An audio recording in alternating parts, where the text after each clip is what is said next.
Coming up, Mikal Bridges lights Atlanta on fire, leading the Nets to a victory over the Hawks on the road. Late game sequences, buzzer-beating moments. It's all coming up next. You are Locked On Nets, your daily Brooklyn Nets podcast. Part of the Locked On Podcast Network, your team every day.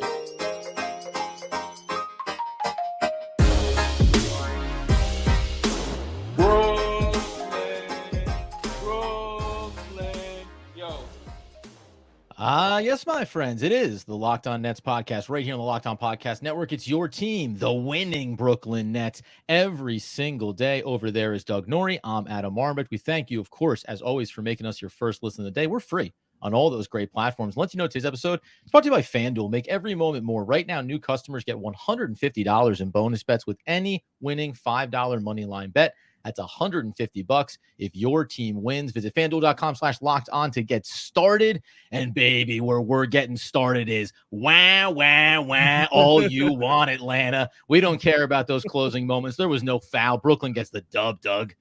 Huge win for the Brooklyn here. Coming here after like a weird week in the NBA, lots of in-season stuff, big layoffs. Everyone kind of comes back for one night, seemingly, and then kind of can take the nights off going forward here. And Nets traveling to Atlanta, where they, lost a really close game in overtime last time. You want to see them get redemption, and they just absolutely go out there and do it. This game was highlighted by, we're going to talk about some guys who had off nights, but ultimately it was Mikal Bridges who just sends a dagger with 5 seconds to go in the game, culminating another great game for him in the ATL. He finishes with 32 points, and like I said, that clutch shot at the end. We'll go through all the different stuff, but just on a high level, Nets 11-9 now, got a win over a team that, they're pretty evenly matched with, lost last time, and just gutted out a win in this one. It's really cool to see. These are two teams you'd actually like to see go in a 7-game series, right? Because of how evenly matched they are and how fun it probably would be. But I think we probably end up titling this thing on the back end, All Hail Mikal. Another excellent game from Mikal Bridges. You mentioned it there with the 32 points just inside the box score. It's not just about scoring. It's also about doing it efficiently. 12 of 19, just 4 shot attempts from beyond the arc. And that game-winning bucket there ultimately is, of course, as you knew it would be, a mid-range vehicle for Mikal Bridges. I think that, in totality, 5 rebounds, 5 assists, it's all good. I think we're starting to see Mikal Bridges find a little bit of that stride that we saw last season over those 27 games after the trade. We were hesitant to lean too hard into it early in the year here, but maybe it just is. Playing basketball in the summer, always giving you every single game, right? No nights off for Mikal. He's been hitting his stride and playing in Atlanta. First victory for him in his career in Atlanta. Seems like it's been a sweet spot for him of late. Yeah, they really needed him. Look, he was coming off of the 42-point game against Orlando where he got to the stripe 18 times. This one, he took sort of the same amount of shots, 20 last game, 19. This one only got to the line 5 times, 75% true shooting, was efficient, again, at all the right times and on a night where some other guys were really struggling to shoot. And this is that's exactly what you need for guys that you want to be sort of rising to be stars, right? They're the guys that can pick up a team. They're the guys that can get their own bucket. They're the guys that can get into isolation. They can score at all 3 levels. He checks a lot of those boxes. These last couple games are more reminiscent of what we saw from him last year in the final section of games after he came over from Phoenix, where he is putting the team on his back. They are turning to him in big moments. I think we thought maybe we would see some more your turn, my turn stuff with Cam Thomas being around more, but that's not totally happened here. And not to say that it won't, and not to say that Cam isn't, these guys aren't going to just sort of share the scoring load on a given night. But Bridges, for, the worry maybe it was early on in the season when it looked like he was slow to get started, that is, being completely erased now. And the best players in the league go out and have games like this, right? On the road, somewhat hostile environment, had already lost there in a close one a few weeks ago, and now you take this thing right down to the wire. And man, I'll tell you, when it comes to just defining big players, that final sequence where they get the ball and they don't call a timeout, and he just runs the action, and everyone feels confident with that being the solution. Even I don't know, even me watching it, I'm like, this is good. The guy's in control. He's a cerebral player. He knows the spots that he wants to get to. So when he comes down, gets the switch onto Capella, which he's dying for, and cooks them. And you're like, yeah, that's pretty much, I mean, you couldn't draw it up in a timeout any better. And that's just like what you see from guys who are stars. Yeah, I 100% agree with you. You need these kind of moments from him, and typically we've thought about, we'll get into some of the other plays here, which will include the inbounds play that they had there down in Atlanta's half, coming in from Spencer Dinwiddie, which also went to Mikal Bridges, right? So these last couple of key sequences, but just a quick nod in the overall game too, because defensively, even though you have the Trae Young miss where Mikal has to battle because he's a little bit bigger and a little bit longer to stick with him, I think that you've also seen Mikal do it at both ends of the floor. And you mentioned cerebral. I think that's the best way to maybe encapsulate him. You sometimes want your superstars to be a little more demonstrative, a little more emotional, and not that Mikal isn't, but you also want your stars to be pretty even-tempered, right? You want them to be moment to moment. It's all good. He knocks down, getting that switch to Capella and knocking down the deuce that gives them the lead. That's following the Trae Young triple, right? That makes it feel all too familiar for Nets fans. Like, of course, because the Nets can't get these key stops in this season. And you know that Trae Young is going to find that space on the floor there, right? So there's like not enough time there because there is no timeout to get deflated, right? Right back to it, get into that sequence and set yourself up in a big way. I thought it was an excellent game overall for him. I know we can talk about other players and other things here, but even looking over these last go ahead. Yeah. You'll come off there. Mute. Yeah, you make a really good point. I left that part out in the first time, which was where it was like you think that Trae has daggered you on the play before, and we've seen this. We've seen this in multiple Nets games this season, like the Luka shot, right? Like there's the Donovan Mitchell. Like they've been. I mean, last game with Trae, they've been in this situation before, and it feels like they've come up a few times on the losing end. Even last game against Atlanta, where Cam Johnson hits that little tip in and they sends it to overtime, and they still lose because they can't hit basically can't hit multiple good looks at the buzzer in those games.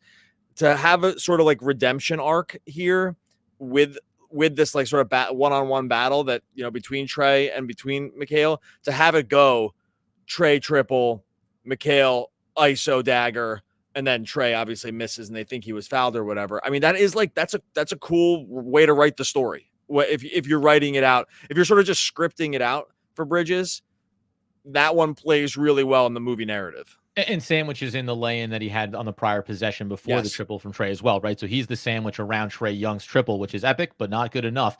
Coming up here in a second, not only will we talk about how the game started, big opening performance from Cameron Johnson here. We will get to eventually the struggles of Cam Thomas, maybe, but this is about celebrating the victory, baby. And that's going to include a little bit of talk around one Dennis Smith Jr., some Day'Ron Sharpe, and oh yeah, I'm going to get into some Spencer Dinwiddie as well. We'll get into that in just 1 second.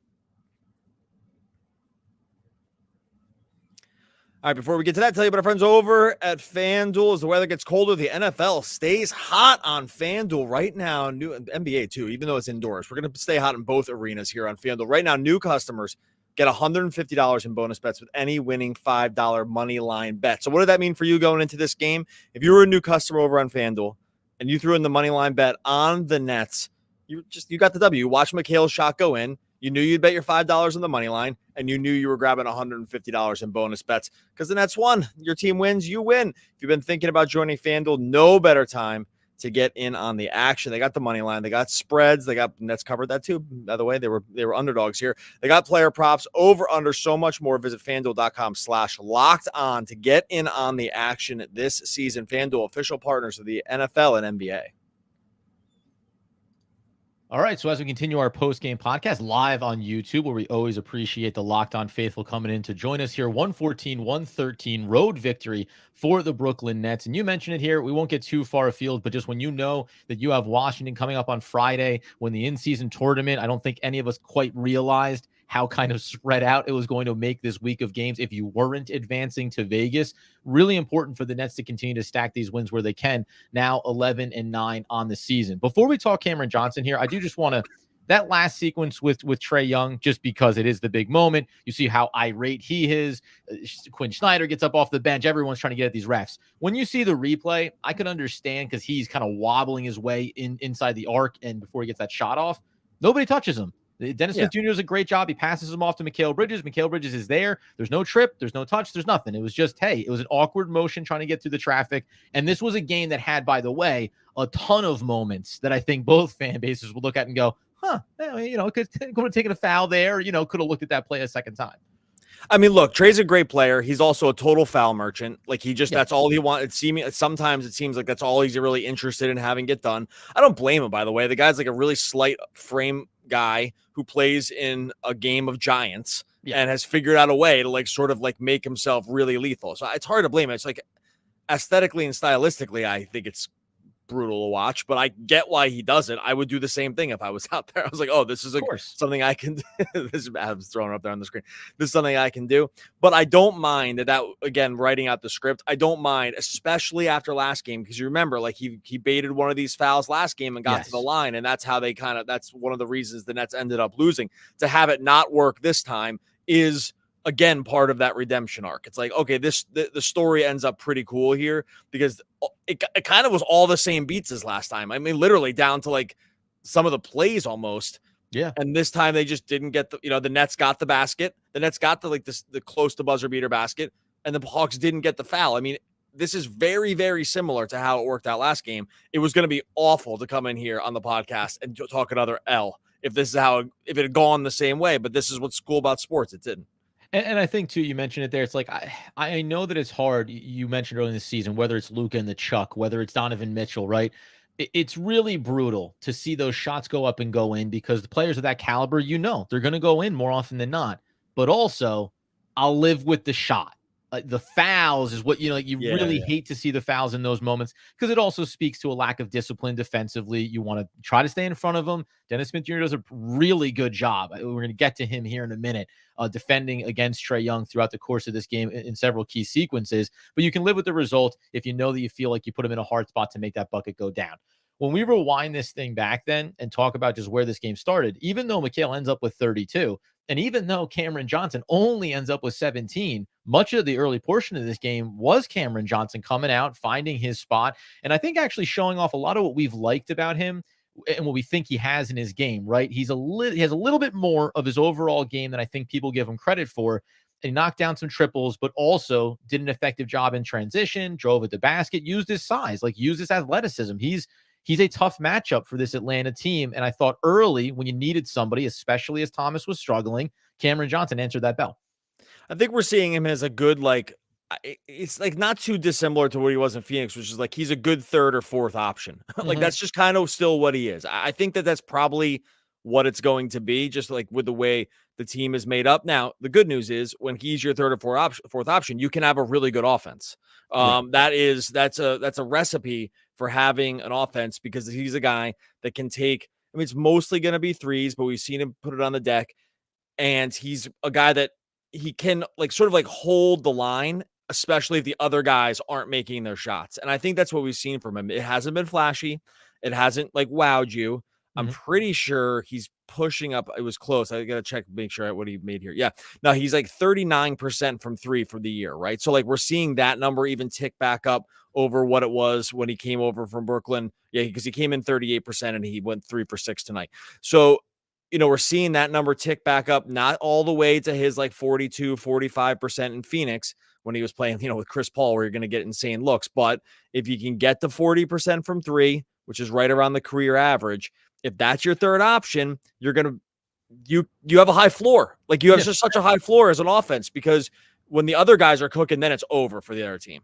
Right. But he can kind of just help you maintain during periods where, and we're going to talk about him here probably soon. Let's talk Dennis Smith Jr. first, but where these other guys just aren't making shots. No, 100%, right? Fill in the gap, right? Fill in the gap when someone else, when it's a Thomas struggle night, then you need Cameron Johnson because of his skill set and because of the paycheck, frankly, to step up and say, okay, I can take care of things for a quarter for us here before Mikal is ready to do that next level play that we've seen from him. We'll flip-flop in between starting lineup and bench, but as you mentioned, Dennis Smith Jr. now with back-to-back games here for the Brooklyn Nets coming off the bench, 22 minutes tonight, 4 of 7 from the field, gets to the line 5 times, so the offensive bag was there. 3 rebounds, 4 assists, 2 steals. It's the 13 points. Yes, that looks great. And again, those mattered.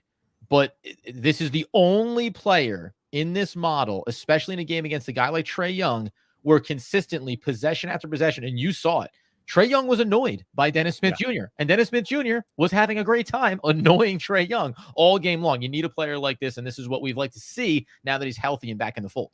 I mean, talk about like the thing you thought you were getting when they signed him in the offseason, right? Yep. We thought Yep. this guy was going to be out there, absolute clamps. And if you got anything on offense, you were just playing with found money, right? Yep. Because we knew the guys just both on ball defense and actually rim pressure, because he was just one of the best rim pressuring guards that there is also. If we knew like this is what we kind of dreamed on and he was going to go hand in hand, the fact that he's also been able to basically seemingly over the last couple of games do everything else. I mean, he's been one of their best players in his last 43 minutes. So that's spanning over these last 2 games. So, it's a huge minute game, right? No one really plays 43 minutes, but that's what he did over the last 2 games. 23 points, 14 rebounds, 10 assists, a block, 4 steals. I mean, these numbers are crazy sick. And across the stat line, and when he came into this game, he really helped. He and the rest of the bench helped shift. What I was saying about Cam Johnson keeping them in the game with the shooting early, the bench did the same exact thing. And they've kind of done this all season. Like basically everyone that's come off the bench has saved the team and kept them in games. Yeah. So that we can have these final sequences. And tonight was no different. Dennis Smith Jr. has been amazing. It's been everything you can dream of and more. He was awesome tonight. This was the perfect matchup for him to pester these guards. He did exactly what he should do and that they signed him to do. And it's just kind of been the story for the season. These guys come in and he's just one of them. They've just been awesome off the bench. It's worth noting that the starting unit, only one player, Mikal Bridges, was +1 on the night. The entire bench for the Brooklyn Nets. It's been like that a lot of the season. If you see the plus-minus numbers, which I know get funky, but they sometimes can at least tell you a story about kind of what's happening. These bench guys are some of the highest plus-minus numbers on the team. It's because they're crushing other teams' second units. They are. That's basically what they're doing. The Nets have they have a lot of talent coming in off the bench, and most nights the Nets bench is better than the other teams. The Nets 7th, 8th, and 9th man is better than the other team's 7th, 8th, and 9th man. Like that's been a consistent theme over the course of the season.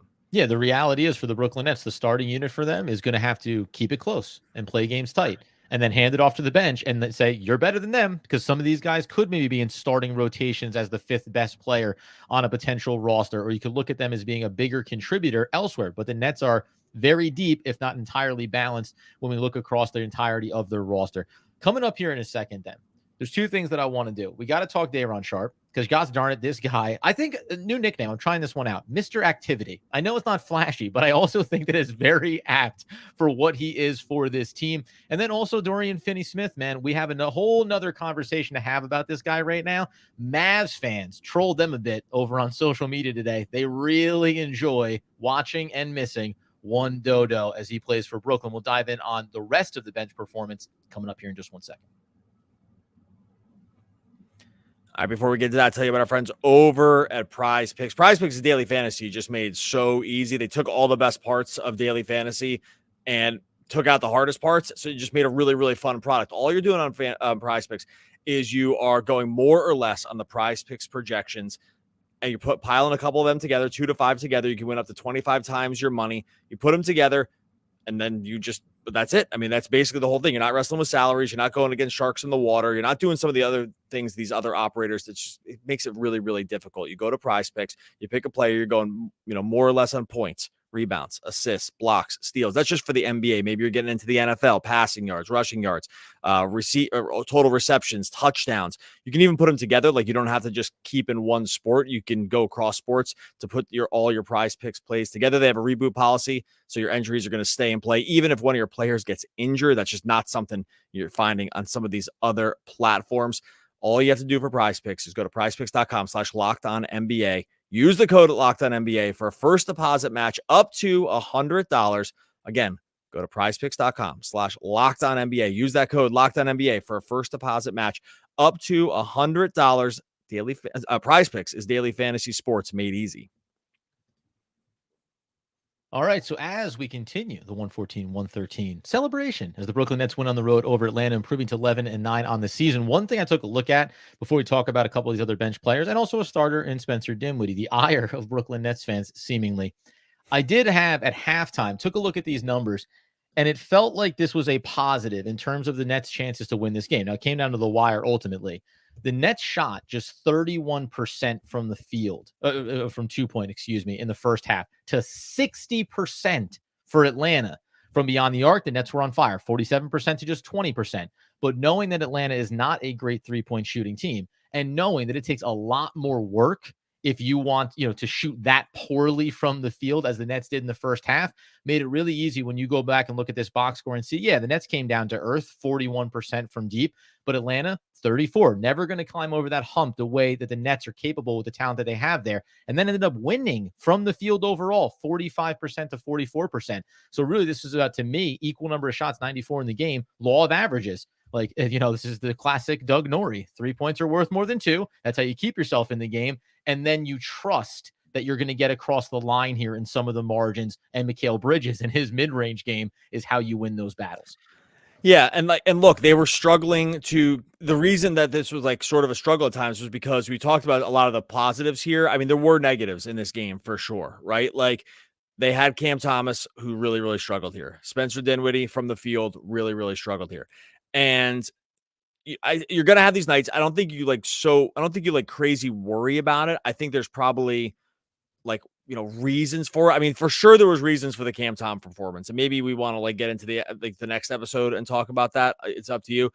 Dinwiddie, he's a frustrating guy at times. I think over the course of the season, it's been really good, and so I don't understand all the time of the hate. I don't know which one of those guys you think you'd rather kind of focus on here. You know what? Let's go with Spencer Dinwiddie for the simple fact that he's still in this game late. Some people are saying, well, it needs to be Dennis Smith Jr. Now, Dennis Smith Jr. gets into this game late for the defensive sequences. But I think a lot of it was, and this is where I think fans can sometimes allow their emotions to get the best of them, is to say, well, it should be Cam Thomas. Well, Cam Thomas is struggling tonight too. Now we've talked about Jacques Vaughn and his willingness to lean maybe too long and too hard into some of the veterans.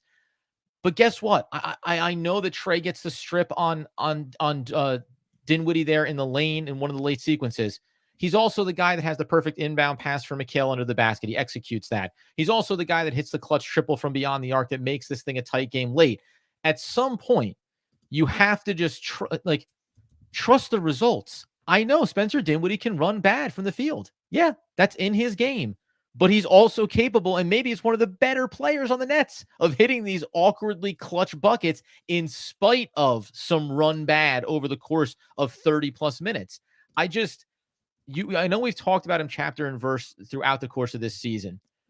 I think he represents something for the Brooklyn Nets fan base rather than actually whether or not he's productive and good for this team, because all the numbers, by and large, tell you he's been one of the better Nets all year. Yeah, I get it with him on a fan level where the fans get really frustrated with him. There's two things that can happen for a guy like this. One, because he's the point guard and he has the ball in his hands a lot, you are just going to notice him more. I mean, let's just start there.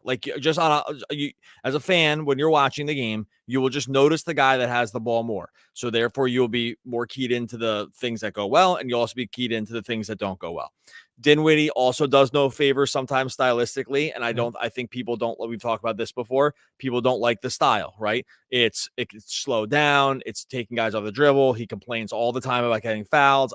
It's just there are pieces that at times can be tough to root for. Mm-hmm. I totally get it. It also, I think, blinds people to that he is just good. I just don't. I know it does. I know it blinds people because it takes. Because even me sometimes I listen, I'm like, okay, I could do without some of this. But then you go look at some of the numbers. I mean, offensive rating, he has the best offensive rating on the team. Okay. Defensive rating is fine also. He has the highest net rating on the team, except for now Day'Ron, of guys who play real minutes. I mean, they just win the minutes he's on the court. At the end of the game, I know everyone's just watched a great game from Dennis Smith Jr. And they're wondering, why is he not on the court over Spencer Dinwiddie?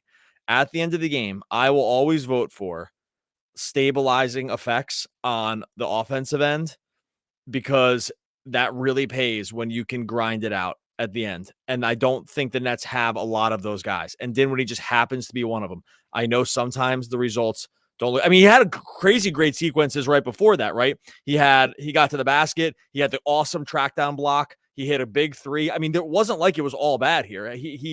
He did have stuff here in the fourth quarter. I just think that people get hung up on the things they don't like, and it really blinds people to the things that he does well.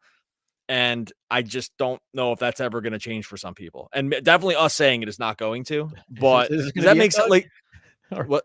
are Well, fans ready to turn their tide after what do year? you think about that assessment of like, does that track with you? I don't know. We didn't talk about this off air, but like, does that sort of assessment of people's feelings on him sort of track?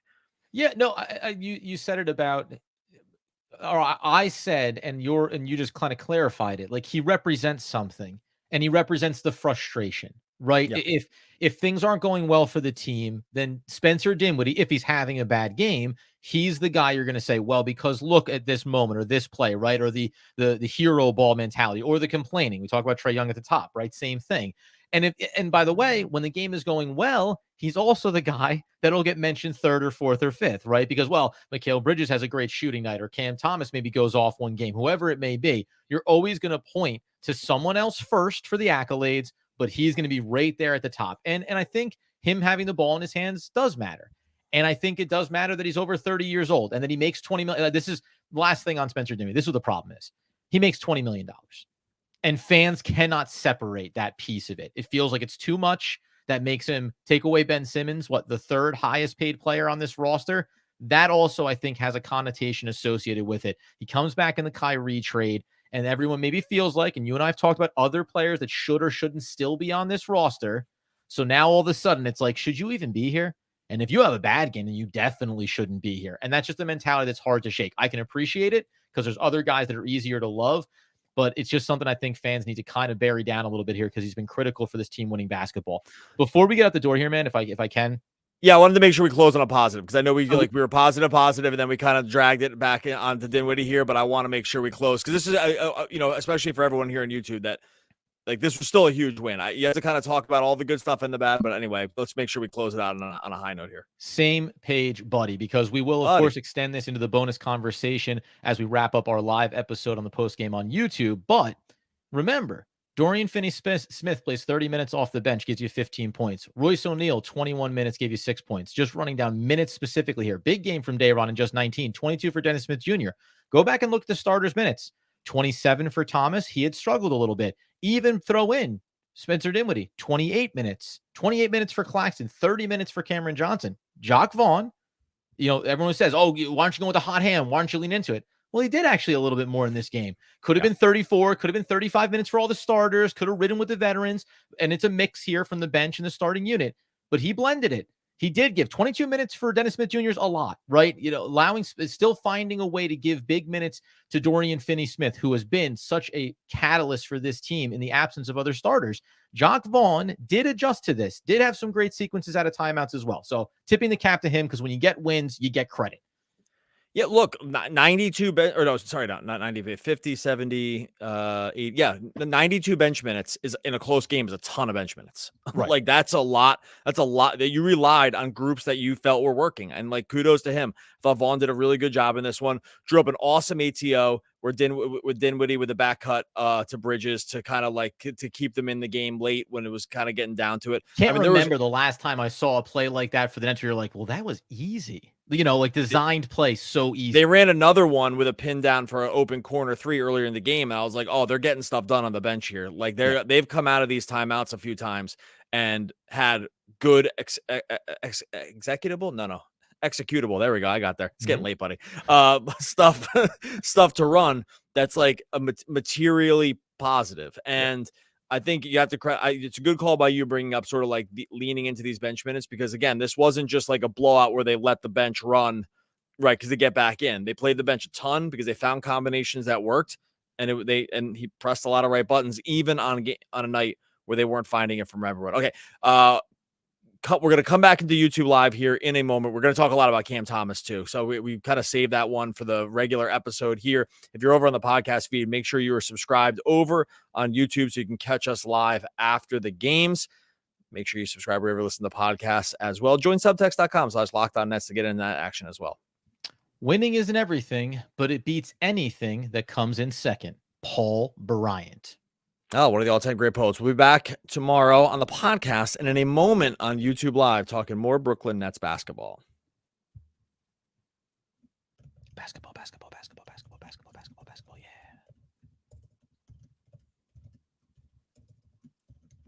When the post-game podcast ends, the post-game podcast begins live on YouTube with a wide-ranging number of topics, including tonight, the struggles of one Cam Thomas. How is it easy to stay the course with a young player that this organization and fan base truly believes in? We dive in, coming up next. You are Locked On Nets, your daily Brooklyn Nets podcast. Part of the Locked On Podcast Network, your team every day.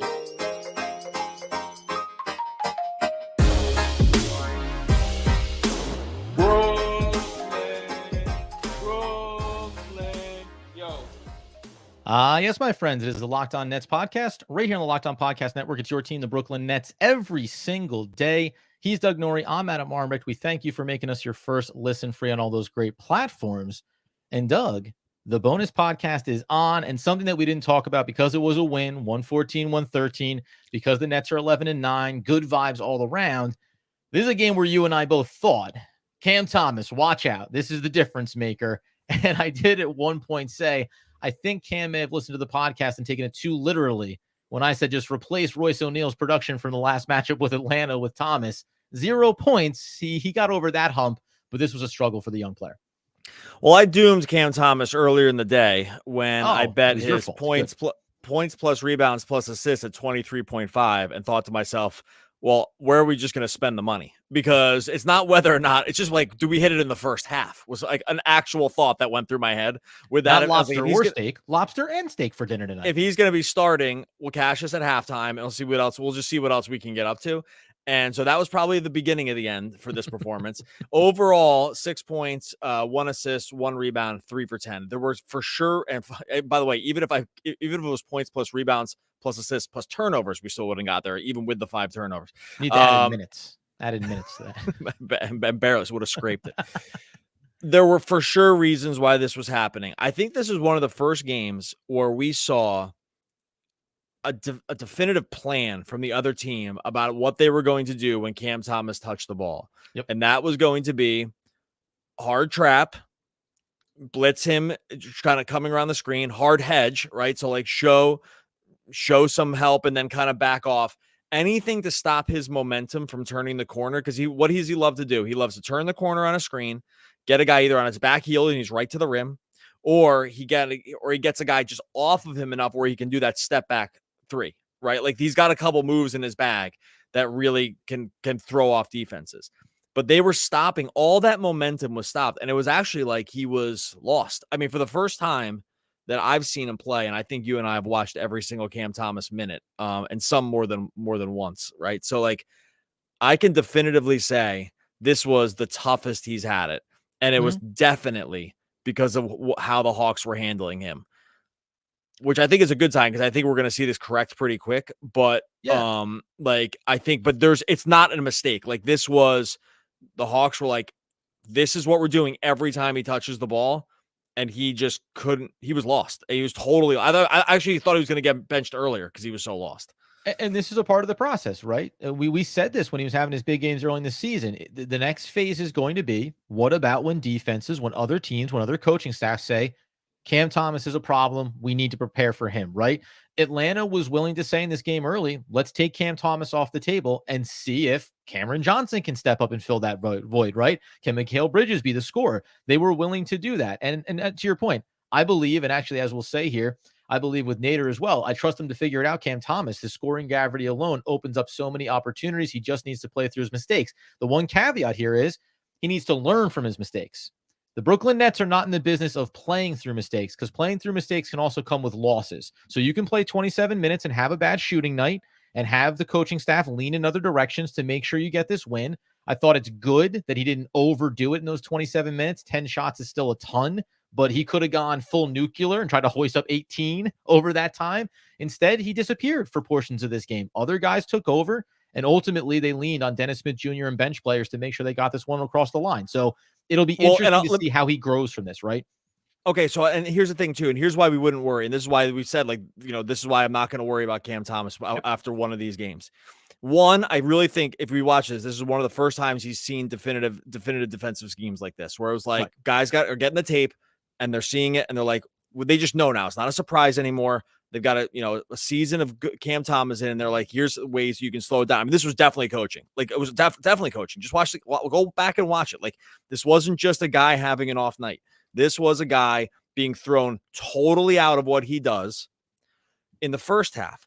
If you watch into the second half, though, what we started to see was it didn't turn out great, but it was much quicker reactions off the initial blitz, right? To the point where they actually didn't do it as much because he was just passing out. Like, the second Capella or someone would come up to the level and he would see that it was coming, he would actually just pass out of it because the second, and that actually got the ball moving a few times also. And then we saw Atlanta, when they saw him doing that, they started backing off on it, and then he got a couple buckets.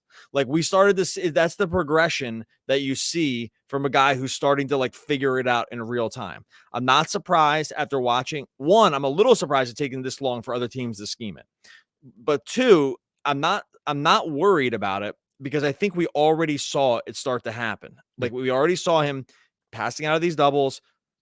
And the second you do that, like, they're just not going to bring a double as fast. Yeah. Because it's just because they're going to be on their back heel. So I'm not worried about it. It's a learning moment. I mean, I'll worry about it if it's like 5 games into this and it's still a problem, but I just don't think I'm just like very confident it's not going to be. And on top of which, too, it's also the coaching staff, too, right? Are you scheming for the outlets for him? Are players aware that the blitzes are coming at Cam Thomas? So making yourself available for him to get rid of it, and his awareness plays a big role here. So not concerned about him, as Doug says. Coming up here in a second, we'll talk about you, the fans, and some of your questions and comments out of this game. We'll see if I can pull anyone's up that really get Doug's blood boiling. We'll get into that in just 1 second. All right, one more time, so you don't forget, make sure you visit our friends over on FanDuel. No better time to get into the FanDuel action. NFL, if you're rolling through the season there. NBA, they got so many different things you can get into. But the one you really want to get into here, if you're a new customer, is making a money line bet.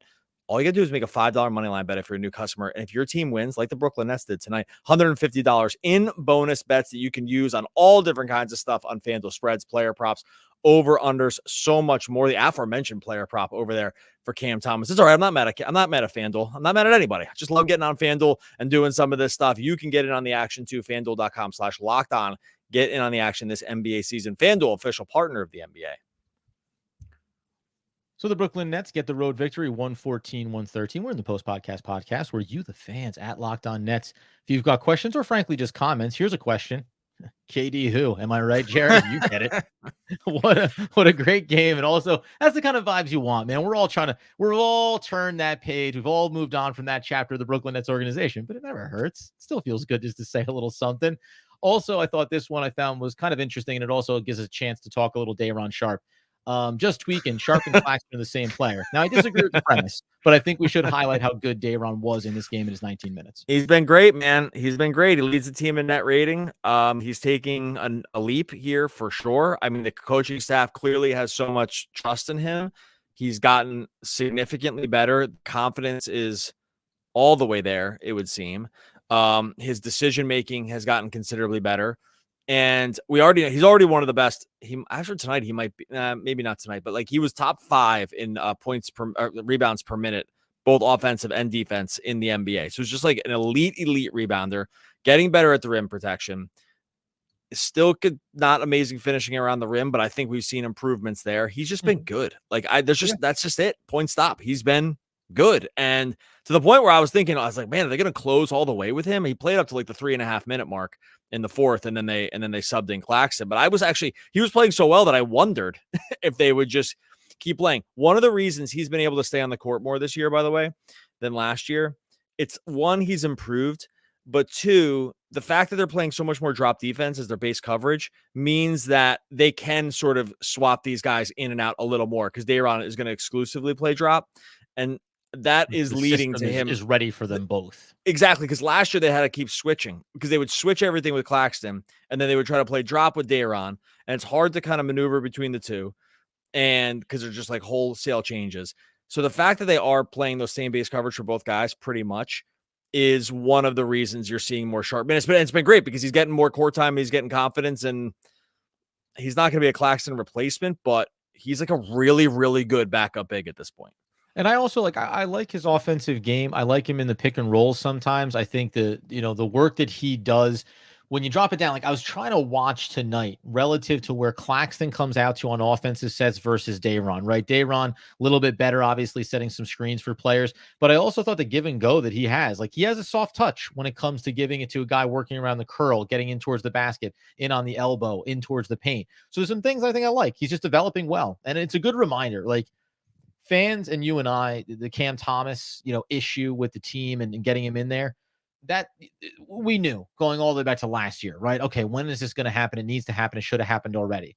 With Day'Ron, this feels more like this is why you need to be patient with young players, because the developmental track can take a couple of years. And you said it. He's a good backup big. Like, that's great. And that's what you need. And for a team that desperately needs rebounding, he also serves that role absolutely perfectly for this. I mean, don't you feel so much more confident when he comes in games now? Oh, and I just don't. Yeah, last year I would kind of fret it a little bit. I would get worried that what we were going to see, but you can tell a guy's getting better when we're getting past that initial feeling of we're just talking about him in a totally different way. He deserves it. I'll put it this way. When we were talking about scouting players, we said, you said it. We need, a couple of guys that are just kind of, chaotic. They just bring raw energy. And that's mostly what Day'Ron has been in his career. It's like he gets in there and he's ultra aggressive about getting rebounds, and it all kind of looks a little crazy. And there's a lot of fouls that get taken, and you can't trust that he's going to stay on the court. It's why Mr. Activity, let's get this name going here, fellas. Otherwise, I'd say it would have been Mr. Chaos a year ago. But now it's Mr. Activity because it's a little more controlled. It's playing within the system, and you can actually trust that he can go from defensive to offensive end and play with players and play with more than one combination. There was also that problem, too, in previous years where it was like Day'Ron, it's this one facet, and he's going to drag things down at other times. It does feel much more like he's a fluid part of what they want to accomplish, as opposed to a bit of an outlier who does this thing really well rebounding. And right? And I just think it's a combination of he's gotten better, like he's leaner, he's much better, in much better shape, he's much stronger, and they're just playing a more conducive system for him to get in on the court with all different kinds of personnel, right? He can just play with more guys now. Yeah. Like he couldn't play with everyone last year. Now he can just play with a lot of different guys when because they're not switching everything. How about Jonathan? By the way, all you Yankee fans out there, Yankees just got Juan Soto. Anyway, we can keep going.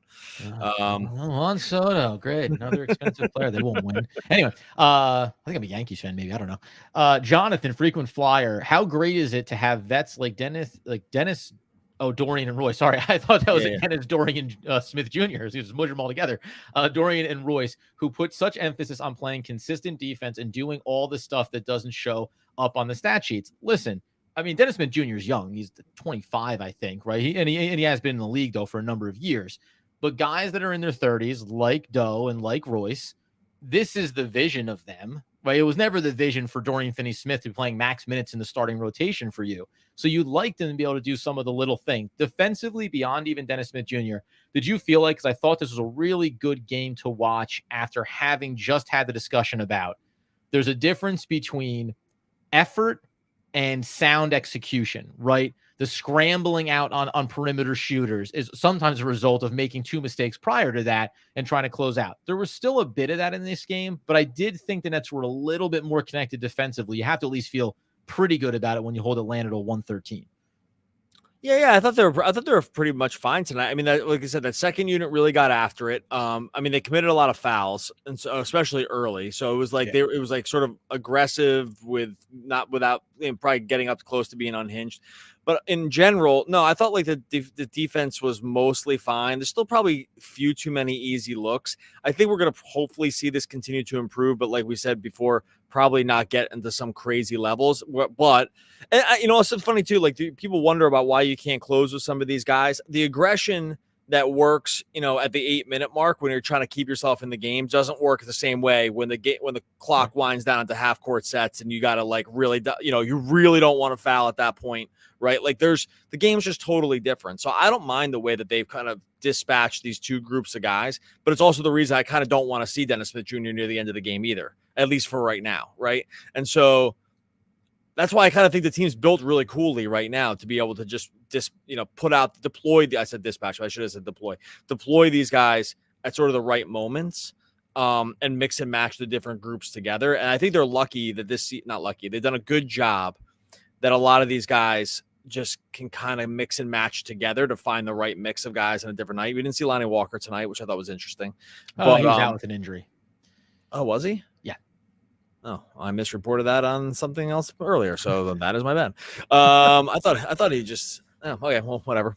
Leave it in. Learn from our mistakes. My mistakes. But yeah, no. But in general, that's really besides the point. Like the fact that like they just have these guys that can go in there to do the things they're best at, with other guys that are around them that can surround them to like sort of make sure that the best pieces of them are noticed and are appreciated and can actually help you win. I mean, that's kind of the story with some of these guys, because they have dudes that are, either kind of good at everything and great at nothing, or great at one thing but sort of bad at other stuff. But when it's all put together, the puzzle does kind of start to fit. And frankly, actually, just on the it was a left hamstring strain for Lonnie Walker that kept him out tonight. Bridges is the man. That's a brutal job by me. Let me just look. I do this for like a literal living. How did I miss this? There we go. Yep, 0. I'm just going to let everyone know. I must have known it on some level, because I put Lonnie Walker in for 0 minutes when I was predicting the Nets minutes tonight. So stand down, everybody. I did know it. Yield. It's okay. But it's worth noting too, like if you had Lonnie Walker as well, right? That's another bench player, and that's another wave that this team can certainly use. I'm going to level with you. Oh, good. I remember the programming note I wanted to get to, because Doug really threw me off with this whole Lonnie Walker thing. Next week, I wanted to say this in the full episode, but West Coast trip for the Brooklyn Nets. So we're going to be doing things a little bit differently in terms of post-game podcasts. We're going to end up giving you those the morning after, because frankly, I was going to say Doug's old, but I'm old too. We're both old. So it's just, no one needs to be up at 1 a.m. So be sure to be over on YouTube and dialed in for all the alerts, because we'll be doing those the following morning. Just a good programming note for everyone to remember. Anything else you want to get to here, Doug? Yeah, I got a couple here. I think we said this, that it was scheming on Cam and help Bridges go off. Yeah, so like anytime you bring a double on somebody, or even like it's like a hedge, like it just opens up space. It's just really how quick you can get out of it, right? Like that's either can you split it? I mean, we haven't seen Cam really do that too much. Like Curry's great at that, right? Like splitting a double, but we haven't seen Cam do it a ton. Or can you just react quick enough? Now, Cam's one problem is he's small, right? So, like, unlike, blitzing Luka, who can just pass over it, which is why you shouldn't do it that much. But Cam's not going to be able to do that. And we saw that, like, a lengthy defender like DeJounte coupled with a guy like Capella, like, that's a lot of guy in front of Cam, like, to make a read and react moment. So, recognizing it earlier and passing out, but then, yes, that will open up shots down the line.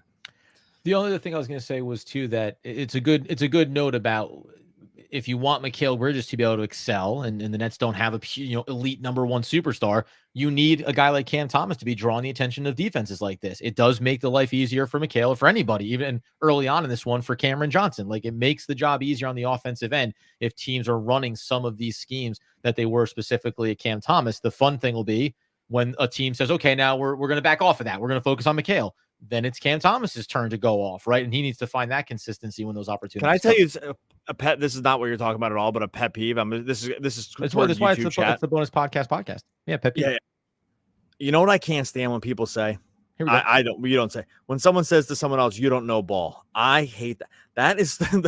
Please don't say that in the chat. Oh. Don't have that be the response. Don't have your response to something that you don't like be that telling someone else that they don't know. Just prove what you know. By the way, life lesson here. Go through your life not telling other people what they don't know. If they don't know it, they're not going to know it anyway, so it doesn't matter. Just say the things you know and go about your business. I want to start blocking people that say you don't know ball. It is such a tell that you might not know anything. Here's something you might not know, Doug. No, that was basically the line around the in-season tournament. I watched the Pacers game the other night. The Nets are out of it. I was like, man, this is electric. This is playoff level basketball. How could you not love it? And someone responded that. They're like, it's like every NBA fans are loving this. And they were like, which ones? You obviously don't know ball effectively. And I was like, well, what is this? Of course. This is like, save your negativity for do your own. It's do your own research in basketball form. Like, it's like, oh, you don't know something. You don't know something about the crazy thing I just said. Do your own research. It's like, well, sounds like you did a lot of research. Why don't you tell me? Just tell me the things you do know. You don't need to tell. Don't tell other people what they don't know. It's just dumb. Anyway, moving on. We have anything else here? That's my little pet peeve for the night. I don't know. I'm really enjoying. Oh, there we go. Blocked. Like it. Better watch your backs now, boys. We're coming for you. No, I think a good little rant at the end of a live here is perfectly acceptable for me. We have so off day. The next thing we do have coming up too. I love programming notes in these bonus episodes. Dorian Finney-Smith. There's a lot of trade talk going on. Nick Angstadt from Locked On Mavs, he talked about this from a Mavs side of things. I have some very interesting trade pitches for the Dugster. So we're going to get into that on our next episode. And then obviously we'll have our game day preview going into Friday and Friday night against the Wizards. So busy week ahead in spite of only having 2 games on the docket for the Nets. Doesn't sound like you know ball. That's what you want to talk about. All right, I am. Once again, here I am, just not knowing ball. What can you do? 30 seconds to get in a question here, and then we're going to get out of here. If you throw in a good one here in the next 30 seconds, I'll throw Naders up here because I thought this was good. Good things usually happen when Claxton rebounds and pushes the ball off the floor. Guys get easy looks when he stresses the defense. He had a great moment tonight. Rebound, run full court run out, Bridges, back cut slash to the basket.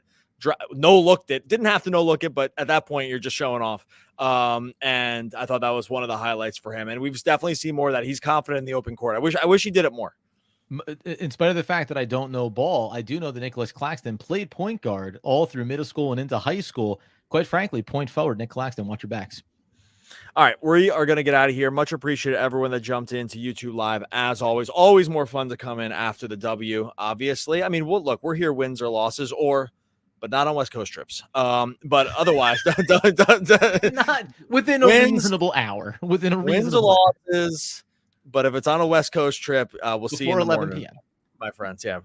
We're going to get out of here. Make sure if you are not already subscribed, you subscribe over on YouTube, which you are watching on now. So if it's shame on you if you haven't done it. If you're not listening on podcast, go whatever podcast thing you listen. Here's the thing, even if you don't listen to podcasts, go download one of these podcast apps. Hit subscribe to our podcast.